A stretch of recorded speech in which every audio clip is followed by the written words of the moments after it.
Եկեք տեսնենք, թե ինչ կարող է տեղի ունենալ մի մարդու հետ, ով ուրիշին մեղադրում է, դասեր է տալիս, բայց չիմանալու, որ կյանքը կարող է լրիվ այլ ընթացք ստանալ։ Խոսքս վերաբերվում է Աթաբեկ Խնկոյանի «Ճպուռը և մրջյունը» առակին, իհարկե այնտեղ մարդիկ չէին, միջատներ էին, բայց ինչևէ,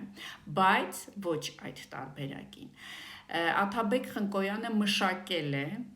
ի օգուտ աշխատասիրության, ոնց որ այդ առակը, բայց այդ լրիվ միանգամայն այլ տարբերակ կա, իրական տարբերակը դա արաբական առակ է։ Ինչ է տեղի ունենում այնտեղ։ Ամեն ինչ նույն կերպ է լինում, վերջում,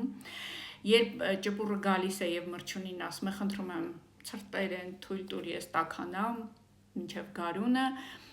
մրջյունը էլի ասում է գնա, ոնց պարել ես ամբողջ ամառը, այնպես էլ ինչ ուզում ես արա, եւ երբ ճպուռը գնում է, պատահաբար